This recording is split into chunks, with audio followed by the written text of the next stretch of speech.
ना इधर ना उधर, सीधे मुद्दे पर नजर। और क्या है आज की खबर, आप देखना शुरू कर चुके हैं न्यूज़ 18 आपके पुनीत के साथ। तो खबर क्या आई है? खबर दरअसल आ रही है मिडिल ईस्ट से, और मिडिल ईस्ट से ये खबर आ रही है कि इजराइल ने पूरी तैयारी कर ली है कि ईरान का काम तमाम कर दिया जाए। काम तमाम का मतलब यह है कि ईरान को खत्म या ईरान के ऊपर हमला करने की तैयारी इजराइल की तरफ से कर ली गई है। और ये बात हम नहीं कह रहे हैं, बल्कि ये बात अमेरिका को पता चली है। अमेरिका के जो खुफिया तंत्र है उसकी तरफ से ये जानकारी निकलकर सामने आई है कि इजराइल पूरी तरह से तैयार हो चुका है ईरान के ऊपर अटैक करने के लिए। लेकिन ईरान के ऊपर अटैक क्यों किया जा रहा है और क्या अमेरिका इसकी इजाजत देगा? क्योंकि कोई भी कदम अगर उठाया जाता है ईरान के ऊपर या कहीं पर भी इजराइल कोई कदम उठाता है तो अमेरिका को कॉन्फिडेंस में लेना बहुत ज्यादा जरूरी होता है। तो अमेरिका क्या चाहता है? दरअसल हाल ही में आपको बताएं कि अमेरिका की तरफ से डोनाल्ड ट्रंप ने एक डील जो है, माफ कीजिएगा, एक मेमोरेंडम जो है उसके ऊपर दस्तखत किए। ये किस प्रकार का मेमोरेंडम है?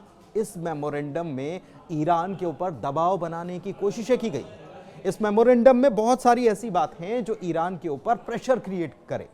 दरअसल अमेरिका ये मानता है कि मिडिल ईस्ट में जो भी हालात खराब हैं, चाहे वो हमास को पैसे देने की बात हो या हमास को आर्थिक रूप से मदद देने की बात हो, हिजबुल्लाह को हो या फिर हूती को हो, ये सब जो है ये ईरान का किया धरा है। और अगर ईरान का किया धरा है तो ईरान को ऐसा करने से रोका कैसे जाएगा? तो सबसे ज्यादा जरूरी यह है कि ईरान के हाथ खाली कर दिए जाएं, यानी कि उसकी आय जो है, आय के साधन जो है उसके ऊपर रोक लगा दी जाए। और यूएस की तरफ से वैसे भी यूएसएआईडी और तमाम चीजें जो हैं उसके ऊपर तो पहले से ही प्रतिबंध लगा हुआ है ईरान के लिए। और दूसरी तरफ अब अमेरिका ये भी कोशिश करने में लगा हुआ है कि तेल जो है, अब सबसे बड़ी आय का स्रोत क्या है? तेल बेचता है ईरान और उसका धन का भंडार बढ़ जाता है। तो ऐसे में तेल ईरान ना बेच पाए इसके लिए अमेरिका जो है वो लगातार कोशिश कर रहा है, और इसीलिए ट्रंप ने मेमोरेंडम साइन किया है। और ट्रंप अब ये चाहते हैं कि इस मेमोरेंडम के दबाव में आकर ईरान उनसे डील कर ले। डील क्या करना है? डील दरअसल कुछ नहीं है, ये चाहते हैं ट्रंप या अमेरिका ये चाहता है कि परमाणु हथियार ईरान नहीं बनाएगा, उसका जो यूरेनियम का भंडार है उसको भी घटाया जाएगा।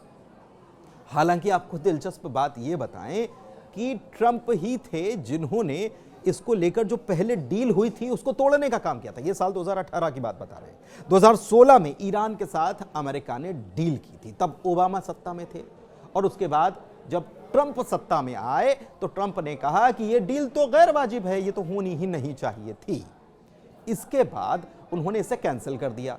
कैंसिल करने के बाद जो परिस्थितियां बनी, फिर वापस जो बाइडेन जब आए तब यह कोशिश हुई कि यह डील फिर से हो जाए, लेकिन यह डील हो नहीं पाई क्योंकि उसके 2 दिन पहले ही हमास ने अटैक कर दिया था इजराइल के ऊपर। दरअसल अमेरिका इस डील के पीछे यह चाहता है कि यह डील अगर हो जाएगी तो ईरान को शांत किया जा सकेगा और ईरान परमाणु हथियार नहीं बनाएगा।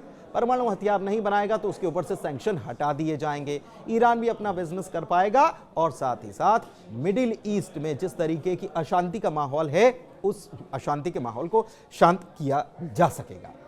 ट्रंप का ये कहना है कि ईरान को रोकने के लिए 2 ही तरीके हो सकते हैं। एक तरीका है उसके ऊपर बम गिरा दिया जाए, उसके ऊपर अटैक कर दिया जाए, और दूसरा तरीका है कि उसको कंट्रोल किया जाए, उसे डील साइन करा ली जाए, उसके ऊपर दबाव बनाया जाए।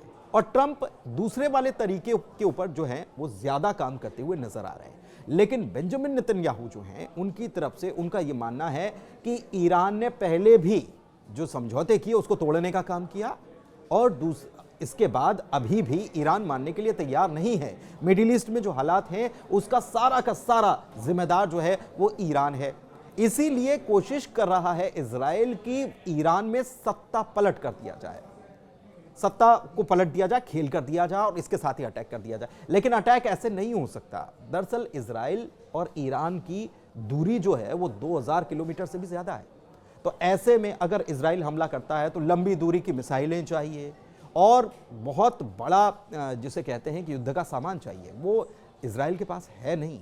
तो उसके लिए चाहिए अमेरिका का साथ।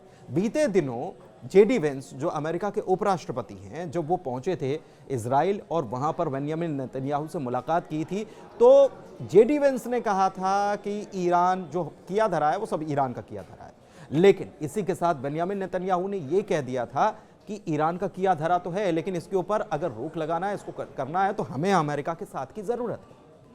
लेकिन अमेरिका चाहता है कि डील हो जाए कैसे भी करके और ईरान को शांत कर दिया जाए। लेकिन ईरान क्या कह रहा है? ईरान कह रहा है कि जिस तरीके से आप दबाव बनाने की कोशिश कर रहे हैं, जो धमकीबाजी चल रही है, वो धमकीबाजी के दबाव में हम नहीं आने वाले हैं। ईरान के मसूद पेज़ेश्कियान जो वहाँ के राष्ट्रपति हैं, उन्होंने भी कहा कि ये नहीं चलेगा, आप हमारे ऊपर दबाव बनाएं, हमको दबाने की कोशिश करें, तो ये कोई डील नहीं होगी, ये हमारे लिए बेइज्जती से कम नहीं है और इस बेइज्जती को हम सहन करने वाले नहीं हैं। दूसरी तरफ खामनेई जो हैं, अली खामनेई जो प्रमुख माने जाते हैं, उन्होंने भी ये कह दिया है कि हम ये डेवलप करने का काम नहीं कर रहे हैं, हम कोई परमाणु हथियार डेवलप करने का काम नहीं कर रहे हैं। लेकिन उन्होंने कहा है कि अमेरिका के साथ किसी प्रकार की कोई डील नहीं होनी चाहिए। इस बीच इजराइल अपनी बात पर अड़ा हुआ है कि हमको किसी भी हाल में, क्योंकि इससे पहले भी आपको याद होगा कि ईरान के पास जब ये डील हुई थी, 2016 में डील हुई थी, और उसके पहले का अगर समय देखें तो उसके पहले के समय में ईरान ये कहता रहा है कि अगर हमारे पास परमाणु हथियार बन जाएंगे तो हम किसी भी कीमत पर इजराइल का नामो निशान मिटा देंगे। और इजराइल इस बात को भूला नहीं है और इजराइल इसी बात से डरा हुआ है कि अगर आने वाले वक्त में ईरान के पास परमाणु संपन्न वो हो जाता है, उसके पास हथियार आ जाते हैं, परमाणु हथियार, क्योंकि अभी तक डेटा तो ये नहीं कहता कि उसके पास कोई परमाणु हथियार है, लेकिन अगर आने वाले वक्त में वो शक्ति संपन्न हो जाता है तो सबसे ज्यादा खतरा इजराइल को ही है।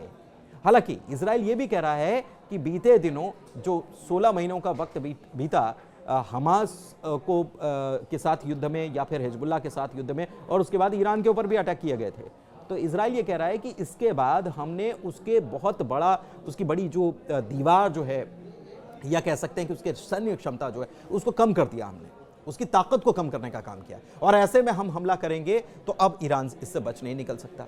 लेकिन ईरान की तरफ से ये साफ साफ कह दिया गया है कि आपने अभी जाना ही कहाँ है। अगर आप हमला करने की सोचते हैं तो हम आपको बताएंगे कि क्या होता है। हमारी ताकत अभी भी मजबूत है और हम हर तरीके से इससे निपटने में सक्षम हैं। मसूद पेज़ेश्कियान ने तो ये तक कह दिया है कि अगर अमेरिका ये सोचता है कि हमारे ऊपर आप ये इस तरीके से दबाव बनाने का काम करेंगे और हमारी मदद रोकने का काम करेंगे, दवाइयाँ नहीं मिल पा रही हैं ईरान के लोगों को, तो अगर आप ऐसा करेंगे तो हम कोई दूसरा रास्ता निकाल लेंगे, लेकिन हमको कमज़ोर समझने की गलती कतई ना करें। धन्यवाद।